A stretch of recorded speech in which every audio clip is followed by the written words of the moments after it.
Hello and welcome to the Unsolicited Film Reviews podcast. I am Zach Miller, and with me, as always, is my co-host, Mr. Martin Cooke. Hello, everyone. And this is our second episode on YouTube, so Woo-hoo. we're up on video now, so you can check us out.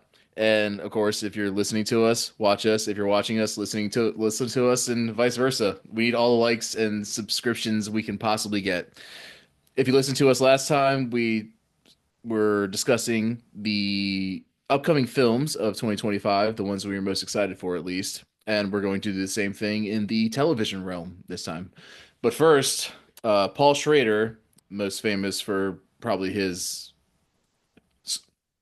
Paul Schrader, screenwriter, most famous for his collaborations with Martin Scorsese in films like Raging Bull and The Last Temptation of Christ, had some Taxi driver. yeah, Yeah.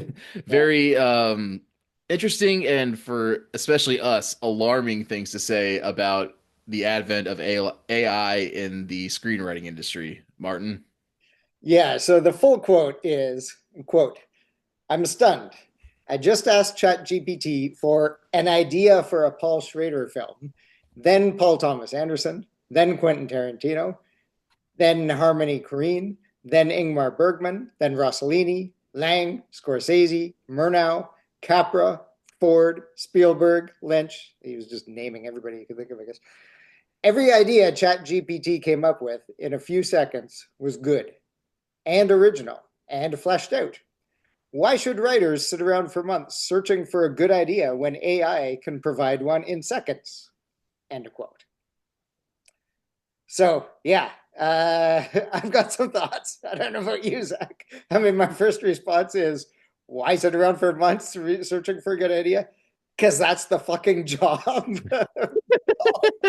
That seems like kind of a crazy question to ask. Um, but not only that, I mean, for people who haven't been around in the industry for 5 decades and aren't established, the job of a writer is really pitching ideas, right? Like we're not all just going to walk in and get funding for a project because we wrote Taxi Driver 50 years ago. It's No, we're not. Fuck. So, I mean, if this is all it is now, if it's just AI pitching ideas, how are we ever going to identify who the good writers are? It just seems like a strange thing to say. And not only that, like keep in mind what he was asking ChatGPT to do. It was to give him ideas in the style of famous writers or directors, right? Like people who already have very recognizable voices and styles and everything like that. So once all those, if we switch and we're only getting ideas from Chat GPT from now on, once all those people are dead, then where does originality come from? Right? Like, are we only from this point on going to be making movies in the style of these people who have already made movies? So anyway, I just think it's a bit short-sighted. Well, that last point you made was kind of alarming because yes, they will. Hollywood has shown over the past 10 years that yes, they will just keep making the same things over and over and over. And if you listen to our last podcast, this year is full of live action remakes of animated movies and sequel. Like they're just leaning on existing intellectual properties and to their own detriment. I mean, a lot of these movies still make money though, and that's what it is. It's business at the end of the day. So, their bottom line is what keeps food on their table. So, it's funny through your description of that quote, I was alarmed at first, reassured, and then depressed again. It's a long quote. Through his long list of all the directors and writers that he So, admires, I guess. yes, will we get fresh ideas? Of course we will. Will those be able to make it to the top? That's questionable. Will there be a market for remakes indefinitely? I guess just have to hope not. Yeah, yeah. No, it's as you say. I mean, your last where you arrived at the end, depressing. That's kind of the best way to think about it because yes, it's a business. Obviously, we all recognize it's a business. Movies have to make money or else they won't keep getting made. But at the same time, there is an art to it. And if art is just entirely reductive, then I mean, what the hell are we doing here? Yeah, that might be one of the death knells of society as a whole because I mean it doesn't stop just at, screenwriting. It can do Exactly. novels, art, anything you want now. So the the writing jobs will dry up, the graphic design, all of that shit, and everything will just funnel straight to the top, which is bad, very, very bad news for any creative industry. Yeah, yeah, precisely. But I also think that Paul Schrader is a little bit jaded. I hope so, because he has been in the industry for over 50 years and been a success. Yeah, he's And 79. So it's he's been around for a while. and while he is plugging in all these keywords and Chat GPT is spitting out these scripts, I guarantee if Tarantino saw this quote unquote Tarantino script that it popped out, he would not be a fan of it, no matter what it said. There's no fucking way because he is the king of dialogue. Yeah. Yeah, no, I have to imagine that a bunch of these people that he named would not be happy at all because they won't think like this at all. I mean, I can pretty much guarantee you that that is not the kind of thing that Paul Thomas Anderson would like. I don't think it's the kind of thing that Spielberg would like, or yeah, or certainly not Tarantino. So this is, yeah, it's the good thing is that I think there's enough people to push back on these ideas, at least for the moment. And Spielberg's not a writer anyway, so I don't No, know. it's true. There's never been a script by Steven Spielberg, so I don't know what the hell he's talking about there. Yeah, since his So very, very early student days, really. yeah, so yeah, there's still hope out there, and hopefully the Writers Guild and all the different guilds can come together and kind of push back against this because it's really the antithesis of the essence of the entire industry and just creativity and art as a whole. Exactly. Yeah. So, on to some better news. Martin and I each chose 5 TV series that are either currently running or are upcoming in the year 2025 that we're excited about to kind of prep you guys. And, there's a million streaming services out there, so it's really hard waters to navigate these days. So, hopefully, we can guide you in that direction. And And broadcast channels still exist, surprisingly. So if yes, they one do. one or two of these might be from from cable channels, Which is wild because I usually can't stand, especially uh, like Netflix network, sitcoms. yeah, network Yeah, sitcoms. So yeah. yeah, let's just get right into it, Martin. What's your first one? Yeah, so mine are going to be a mix of, I think yours are as well, some new shows entirely and some new seasons of existing shows. My first one is a new show. It's called The Residents, and it's coming out on Netflix on March 20th. And it is a mystery drama set in the White House. So it's a series that revolves around a fictional murder scandal involving the staff of the White House. This is a Shondaland production as part of Shonda Rhimes' $450 million deal with Netflix, which even though, that's the, I think they're probably pretty happy with it because at first it was 100 to 150 million and then they extended it. And, Shonda Land has given them some big hits for Netflix like Bridgerton. So I Yeah. think they're not unhappy that they made this deal, unlike, some of the other deals that they've made. Um, the creator is a guy named Paul William Davies, who, surprise, surprise, is a writer from Scandal, which was Mm. a Shonda Land series that also involved, scandals in the White House. Um, the reason why I'm somewhat interested in it is it's being billed as like an upstairs downstairs series, kind of in Yep. the Julian Fellows, Downton Abbey type mold, except it's a murder mystery. And I love that kind of thing. I love the upstairs, downstairs thing. And I also just think that setting a murder mystery in the White House is just kind of a cool, interesting idea. So yeah, this just sounds fun to me. I don't think it's going to be particularly deep, but I think it should be good binge watching. Yeah, I wasn't aware that it was kind of an upstairs downstairs thing. Downton Abbey is one of my top 10 favorite shows of all time. So, Agreed. Love Downton Abbey. Yeah. but you're absolutely right. What'd you say? 300 million they gave her I, Netflix? I think our total deal was like 450 million. Whew. Yeah. Yeah, that's a Now that includes, money for the production of these things. sure, It's sure, not sure. just she's getting a check to put in her pocket, but Yeah, it's a big deuces, deal. I'm out. Yeah. Yeah, that is a much better investment than the money they wasted, and this is completely apolitical, but money they wasted on giving the Obamas and Harry and Meghan a series. So Yeah. Yeah. Yeah. at least Shonda Rhimes is an accomplished filmmaker. Absolutely. Yeah. Yeah, yeah. I haven't really heard much about that one, but I will be tuning in. What network did you say that was on? Oh, That's Netflix, obviously. We, Netflix. we said that Yeah. three times. My Yeah. bad. Okay, the next one is a network sitcom, and it's actually on Fox, and that's available on Hulu. But my first one is Going Dutch, and it's currently airing, and it stars Dennis Leary and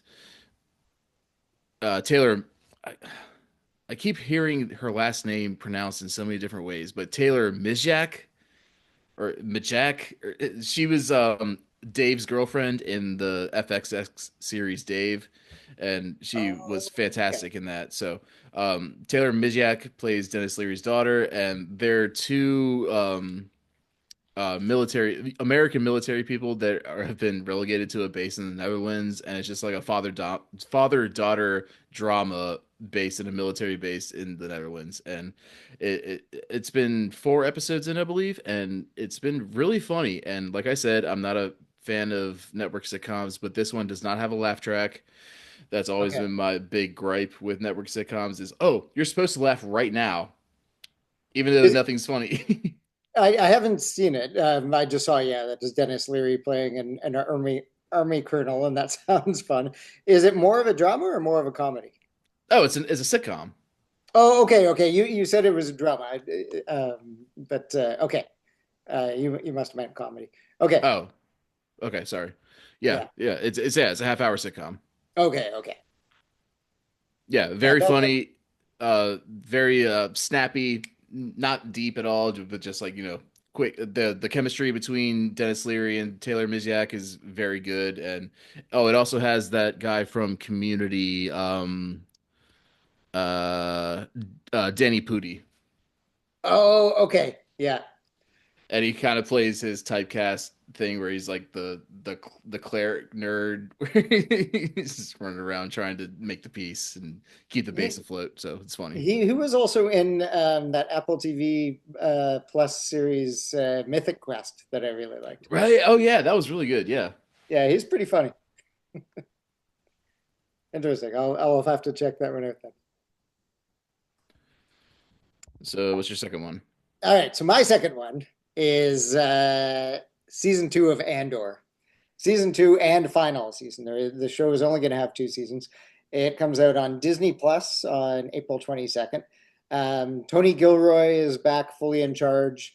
And it basically, in terms of the story, it basically bridges the gap between season one and the movie Rogue One. It again is going to be 12 episodes. And again, much like the first one, it'll be broken up apparently story-wise into mini arcs of like 3 episodes each, which is kind of how we did the first season. And for me, I mean, season one was one of the best seasons of television of any kind of the last 5 years. You've heard me rave about it enough by now that I'm sure when you do finally get around to watching it, you're going to be disappointed because I've built it up. It's going to be better than 10 Super Bowls. You've Don't been, yeah, no, oversell it. Don't you've been undersell bashing me over the head with Andor. it. So, yeah, I will get to it. Yes. But yeah, I'm just extremely excited for season two. and it's most of the same people all back, and the fact that Tony Gilroy is keeping a tight fist on it as well. Again, that's of control. That's good. And famously, he was given a lot of control. Like he didn't have all the Star Wars people and the Disney Plus people telling him, no, you can't do this, no, you can't do that. So that's very good because he's a very good storyteller. So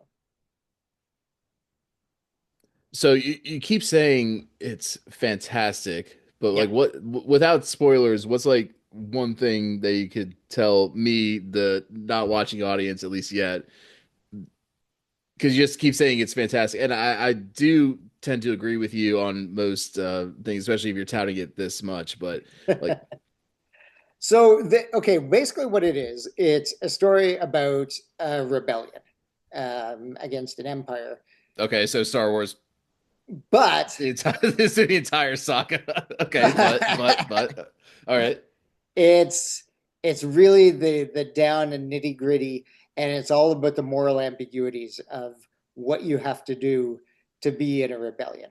And so in that way, like it's really much more of like a guerrilla, like you're doing stuff, you're compromising your morals. There's a great speech that Stellan Skarsgård makes at one point in the series where somebody asks him what he's sacrificed because they don't think that he's sacrificing much. He's kind of like sitting back and directing everything. And he gives this great speech about all the things in terms of his own morals and values that he's had to give up to do this. And so that's basically what it's about. So it is not your black and white, good and evil, light and dark force. The force really doesn't make much of an appearance. It's not that kind of Star Wars thing at all. It's really about the moral ambiguity of rebellions. And I love moral ambiguity, so thank you. Okay. It took us going live on YouTube for you to finally sell that to me, but yeah, okay. Okay. It's, I mean, because it's just so easy to get fatigued between Marvel, Star Wars, all that shit. It's Yeah. hard to find like what to watch, what I can skip, and still pay attention to the main series about. So they're doing themselves a disservice. They are. But And to be honest, most of the Star Wars series have not been that good. Like it's basically this at the very top, then Mandalorian, and then everything else has kind of been iffy in my opinion. mm, But okay, yeah, that's good then. All right, my next one is It. Welcome to Derry, which is a prequel to the two movies that came out starring Bill Skarsgård as Pennywise. That the last one was in what, 2019? Yeah. Uh I was surprised to see Bill Skarsgård's returning as Pennywise. I saw that, and yeah, I'm very pleasantly surprised to see that. And what you said, Stellan Skarsgård was in Andor? Yeah, yeah. I think that's This his uncle, or there's a yeah. or yeah, there's some sort of relation. This is kind of low key becoming the first family of Hollywood, the Skarsgård. It's true. They're in everything. Yeah. I mean, uh, yeah, Bill Skarsgård was in Nosferatu, and then Gustav Skarsgård was in Vikings and Oppenheimer, and let's see, just off the top of my head, um, Stellan was in both Dunes, Yeah, and the other Skarsgård were missing. What is his name? Was in Succession. And and his the Northman. and a bunch of yeah. What is his name again? Oh, Uh, Bill. No, no, no, that's Pennywise. Shit. yeah, There's I'm looking it up right now. Alex. Alex Skarsgård. That sounds right. Northman. Alexander. Yeah, Alexander Yeah, Skarsgård. Yeah, yeah, yeah. yeah. This family's just fucking taking They're over. everywhere. And they're all good. Like Yeah. Oh they're yeah. all great. Yeah, this is Fantastic. like a Baldwin situation where the talent kind of drops off pretty quickly after a while. This is like these guys are all good. So yeah, anyway, this is going to be released on HBO slash Max. It's 9 episodes. Not clear if it's going to be a mini series or a recurring series, but the The It movies were good. I like the first one a lot more than the second one, Yeah, me too. Yeah. but the whole universe, the Derry universe, is very interesting to kind of do a deep dive into. And with 9 hours of TV, especially with the backing of HBO, why not? Yeah, Yeah, there's a lot of the mythology you can really get into. So yeah, sure. I think this is a good in terms of turning IP into a series. This is a good one. And my next one, wow, what a segue, is doing the exact same thing because my next one is Alien Earth, which comes out on Hulu sometime this summer. I don't think they've fixed a date for it yet. It's created by Noah Hawley, who is the creator of the Fargo TV series. Oh, So okay. really good stuff. And he also did Legion, which I didn't like as much, but Fargo has had some really good seasons.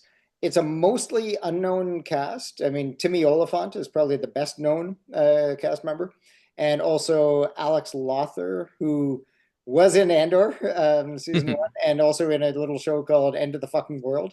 I don't know if you've seen that. It's basically, you can kind of guess what it's about. A mysterious ship crash lands on Earth and chaos ensues.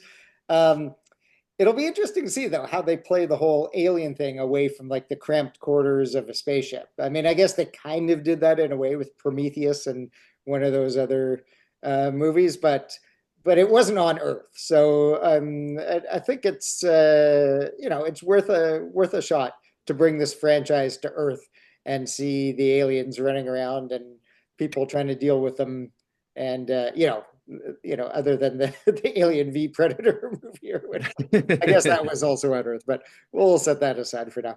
So I'm encouraged that it's Noah Hawley, and I just think it's an interesting IP to bring to series.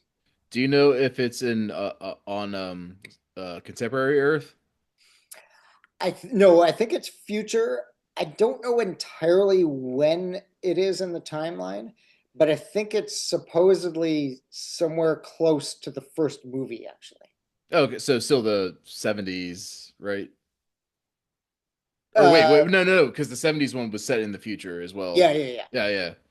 yeah. So whatever that timeline was, I think Okay. it's around then, which also would be similar timeline to the movie that just came out this past year, Yeah, Romulus, yeah. Romulus. Yeah, Yeah, I'm definitely interested. I thought Romulus was a shot in the arm to the entire franchise. definitely. So uh, again, like you said, I'm wondering if they can keep kind of the claustrophobic aspect going. I think not when you're spreading out over an entire planet. Yeah. But But maybe that's not a bad thing. We'll see. I no. mean, maybe that gives them new directions that the story can go instead of just, you know, people on the run in cramped quarters and have to make it to the end of the 2 hours, right? This gives them a whole lot of, that's basically what all the movies are at this point. So this gives them some more storytelling room. A ticking clock. You gotta get through 2 hours. Until the credits roll, I got to stay alive. Yep.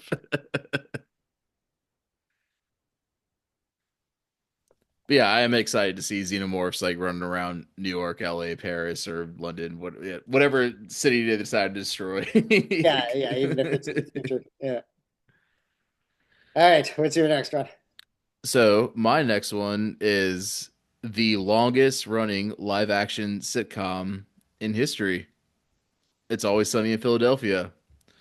Who would have thought this little underdog show back in 2005 would wind up beating the likes of, The Honeymooners, I Love Lucy.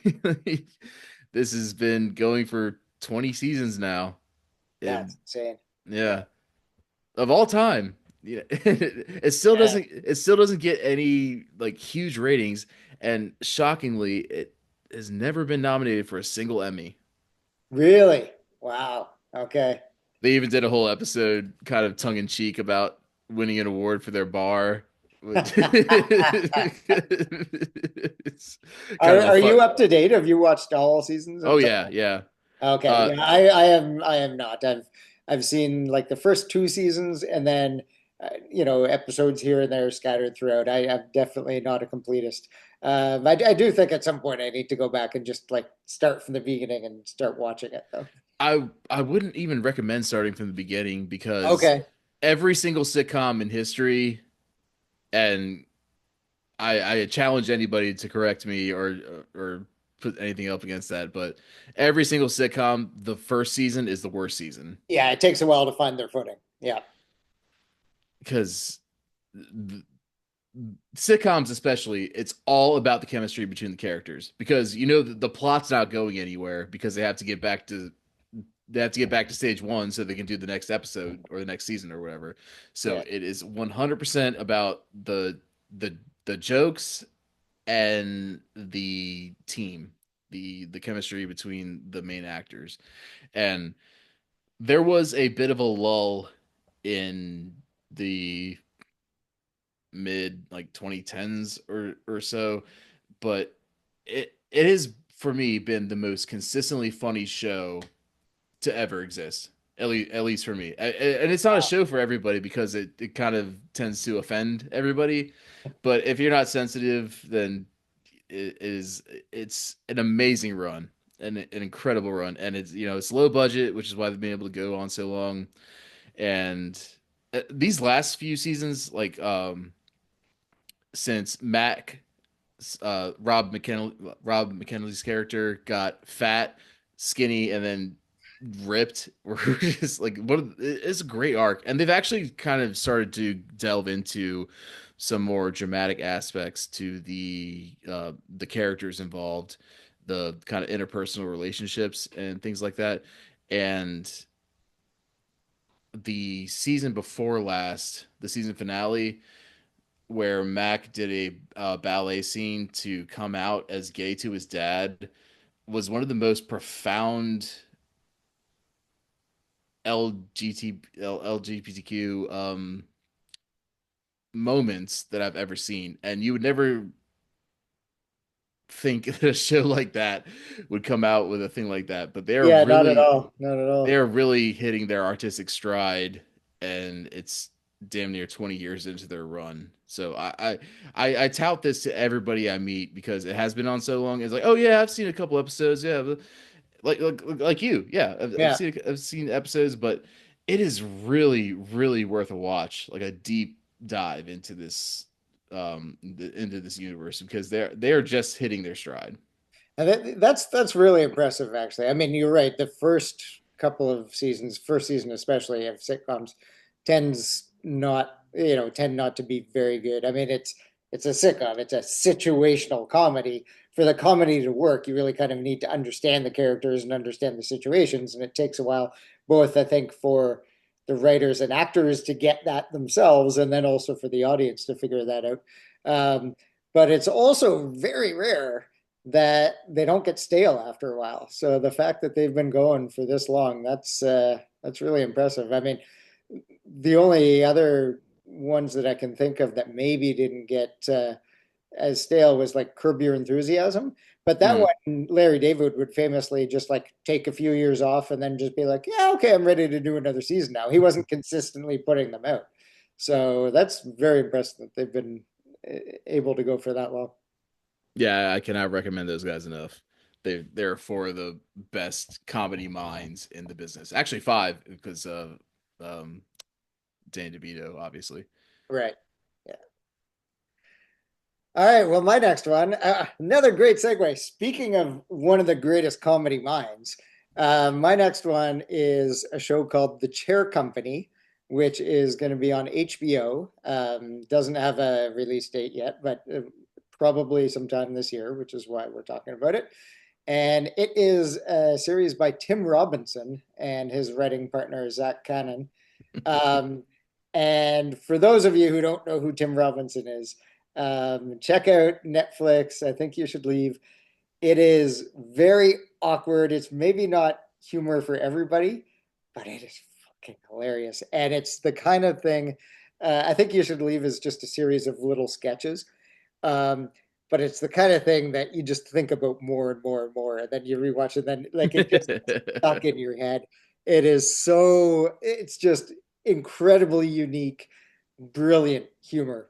And this is a show. It's going to be produced by Adam McKay and Todd Schulman. So that's great as well. And here's the here's the sort of log line for this one.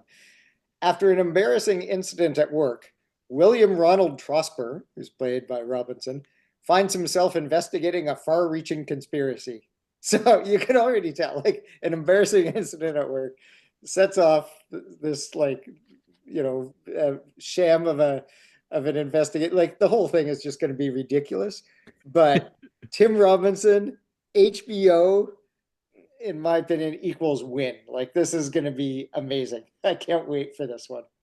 Yeah, 100%. I think you should leave is one of the most endlessly quotable shows. Yeah. Yeah, there's Uh, probably a lot of people who have never seen it or heard of it, and yet they've seen memes from it and don't even know that that's oh, yeah, absolutely. Like the thing like where he's doing the zip line. yeah, yeah. Or the one where he's in the like hot dog uniform. He's like, yeah, we're trying to figure it out who did this. Yeah. That, like I'm sure people have seen it's a very memeable show. Yeah, Tim Robinson is one of the I don't even know if he's up and coming. He has come. He is Mhm. a comedy genius at this point, and his yeah, you're right. It's not for everybody, but nothing, especially in comedy. Comedy is probably the most subjective art form that there is. Absolutely. Yeah. So, but if you're into I think you should leave, then hold on to your seats because he has the power of HBO behind him this time. Yeah. So like Tim Robinson craziness with HBO budget. Damn. Can't wait to see what they do. Absolutely. Then my next one is another extremely long running sitcom. South Park is coming back for season 27. They're getting right up there with The Simpsons. That's crazy. Yeah, somehow The Simpsons is still going. So until they stop, I guess South Park can't catch them. But that is and nuts. Season 27. Wow. and while by basically all accounts The Simpsons has kind of dried up Yeah. and it's a shadow of its former self.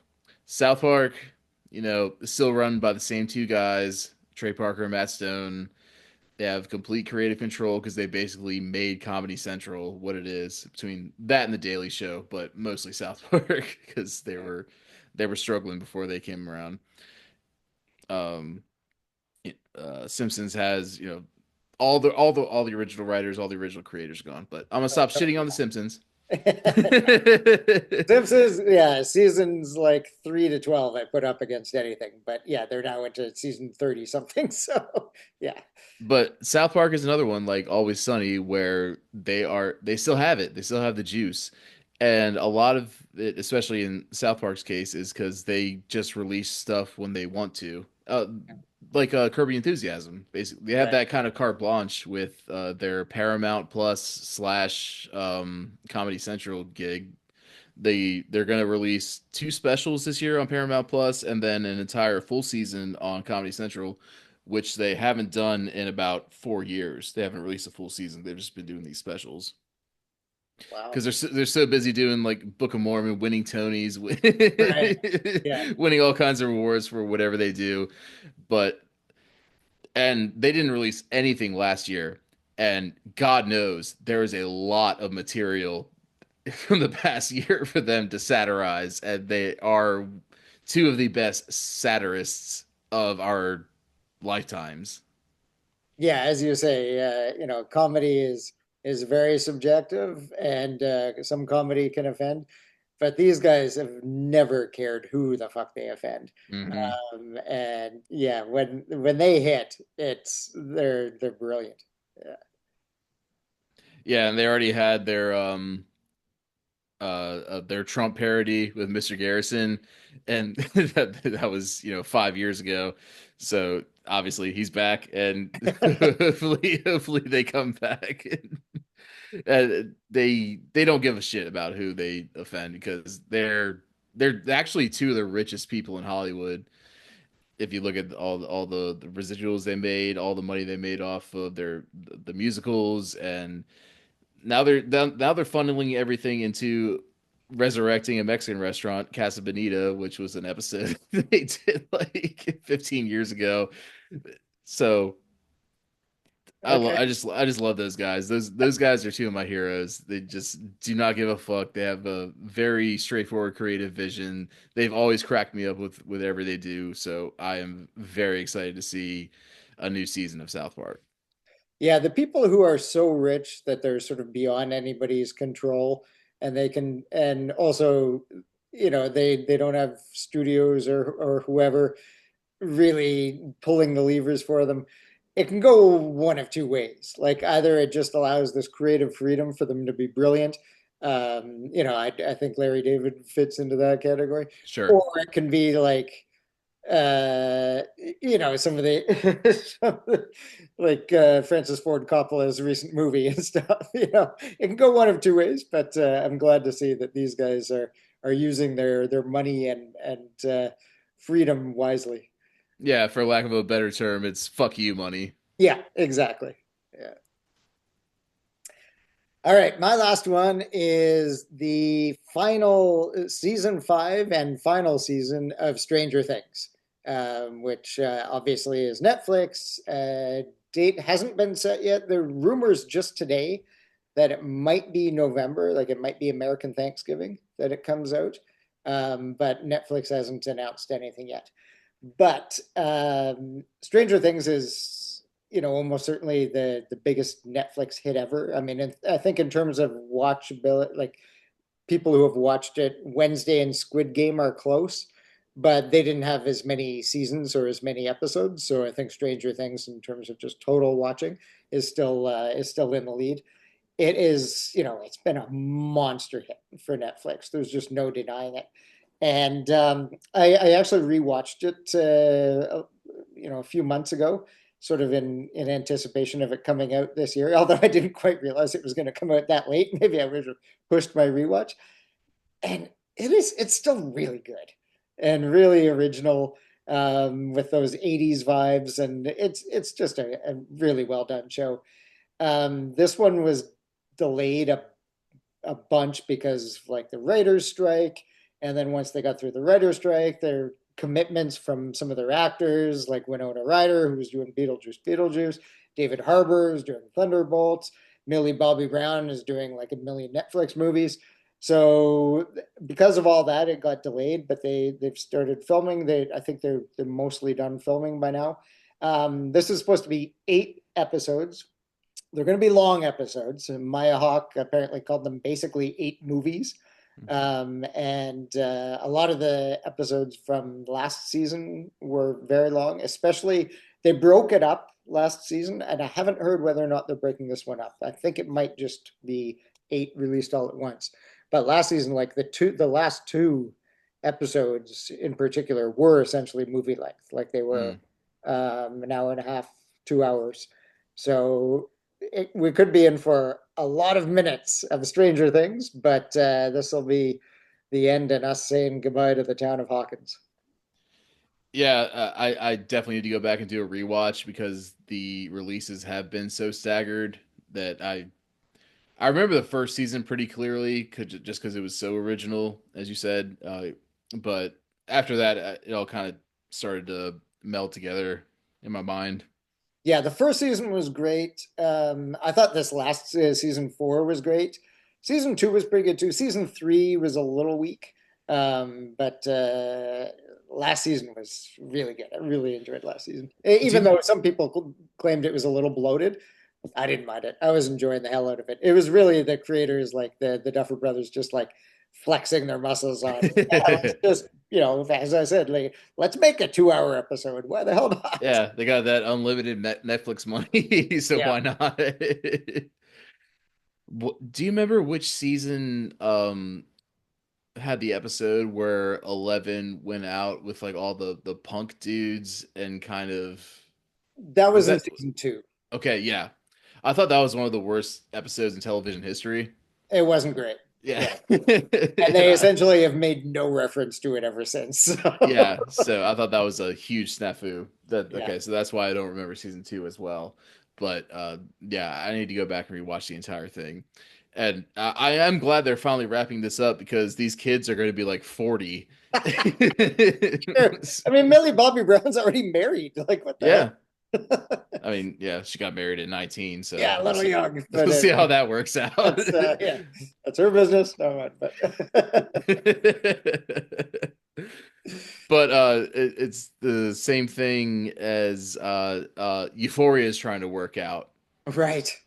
Yeah. because Zendaya's engaged and 35-ish. She's that old. Wow. Okay. Oh, But yeah, 33. also, yeah, extremely busy They're actress. not they're not high schoolers is No, my point. definitely Yeah. not. Definitely not. Sydney Sweeney, Jacob Elordi, they're all like stars now. So Yeah, yeah, with very busy schedules. Yeah, yeah, so okay, not to swerve this into the direction of Euphoria, but that's a comp. yes. And I'm glad that the Duffer Brothers and Netflix and all these actors are actually able to get together and wrap this up and hopefully in a satisfying way. Yeah. And then last but not least, if you guys are watching on YouTube, I have over my right shoulder a George R. R. Martin book called A Knight of the Seven Kingdoms. And that is going to be the latest adaptation of his works put on by HBO about Sir Duncan the Tall and his squire Egg. I was just about to reveal a spoiler. I stopped myself. Oh, but who Egg is? Yes. Oh, well, I mean, his name is right there on IMDb Oh, under. it is? So yeah, Okay. it's not that much of a spoiler. All right. Okay. So his squire, Aegon Targaryen. Yeah. Another Aegon. Oh, okay. So I think in IMDb he's listed as Aryan Targaryen. Um, unless Okay. unless I haven't actually read A Knight of the Seven Kingdoms, so unless that's another Targaryen, but It is because that's Aryan Brightflame, and he you're drank right. wildfire. You're right. That is a different character. Okay, well, he's the second build character in the show. So, um, Oh, well, that makes sense because Egg doesn't really show up until the like halfway through the first Duncan Egg book. okay, okay. All right, we're getting in the weeds already. So,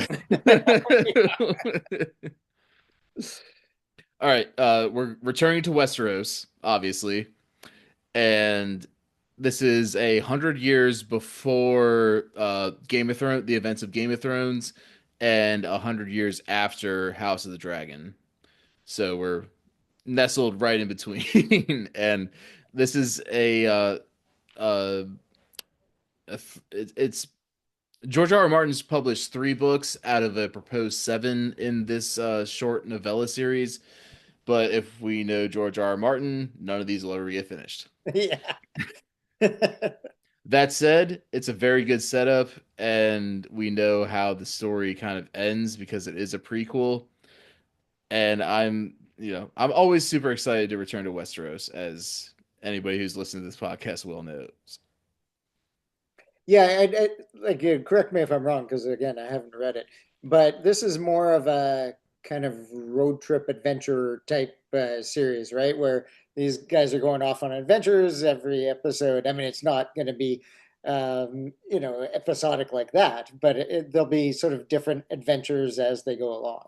Is that Yeah, how it's it sets itself up very well for a series because it is kind of just kind of quest oriented, right? and they go on adventures, they have fun, and then we never meet the tertiary characters ever again. So it's not going to be anywhere near as expansive as Game of Thrones or House of the Dragon. We're not going to have to go back and forth between all these different houses and everything. It's just these two guys, a knight and his squire, just running around Westeros and basically playing like an RPG. And Right, right. Almost like a season one Mandalorian type thing. It's like two yeah, people running around, and yeah, yeah, so I'm very excited for this. I've seen a couple screenshots, but there haven't been any previews or anything like that. But the story very much lends itself to a series and almost a procedural series. It doesn't even have to be that serialized because we can keep coming back week after week and go back. It's almost like Star Trek in that kind of way. Like, Monster of the week kind of thing. Yeah. yeah. So, yeah, and they don't even really have to stick to the books. I'm sure they will at to some rate because George R. R. Martin is the executive producer. But they have this is the first series in Westeros where they have a lot of freedom to just kind of go wherever they want to go. And I'm excited about that because I don't think this series is ever going to be finished by the actual author. Right. Much like the main Game of Thrones series. Yep. Uh, yeah, I don't really know. I looked again, as I said, at the IMDb credits list. I didn't really know many of the actors. The guy who does play Aerion Targaryen is played by Finn Bennett, who, not a very well-known name, but he was just in True Detective Night Country, Okay. most recent season of True Detective, and was also in that series that just came out called Black Doves.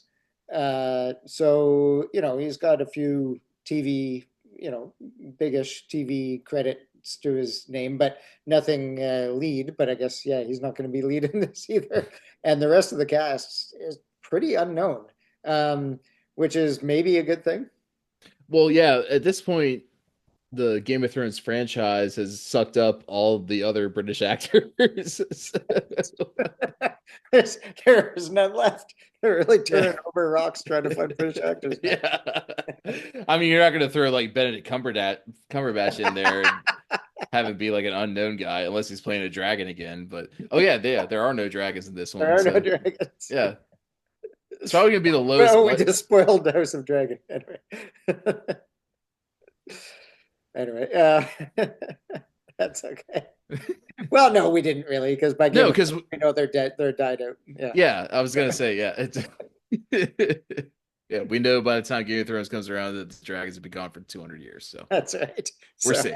We're safe. we're safe. We won't spoil anything, unless there's a couple of people out there who have only watched House of the Dragon and haven't watched Game of Thrones, which And would if be that's the the case, thing I do. if you're watching us, I thank you, but how did you find us? Yeah, exactly.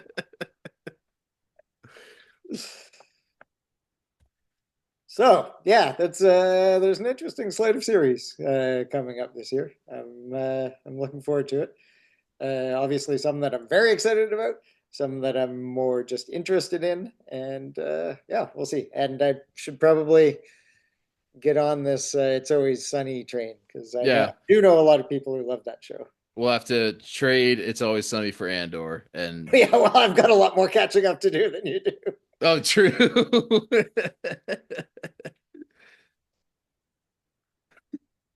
Yeah, you've only got 12 episodes. I've got more than 12 seasons. So Yes. All right, so anything kind of like miscellaneous that you're looking forward to that we don't have to do a deep dive into? um, not really. I mean, there's a bunch of other things that are coming out, not that I'm particularly interested in, but there's like Suits has been a huge hit for Netflix. And so NBC, I think, is trying to bank on that. And they've got a Suits LA coming out. Yeah. Obviously, won't have Meghan Markle in it. So I don't know how well that'll do. Oh, Uh, why? Why? What's she up to? she's winning lawsuits, apparently. Uh, there's Disney Plus has got a Daredevil thing, so they're still trying to hammer the superhero things, but Daredevil, will call it Daredevil Born Again, a new Daredevil series.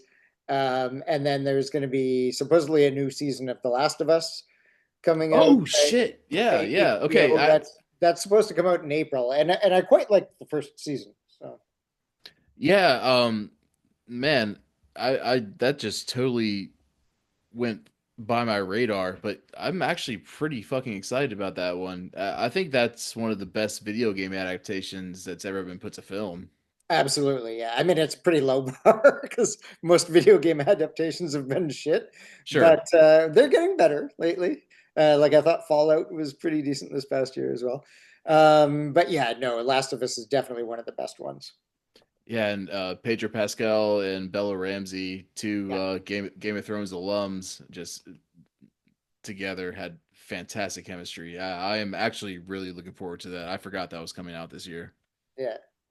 And then there's a nature documentary series. So, not the kind of thing we normally talk about, called The Americas.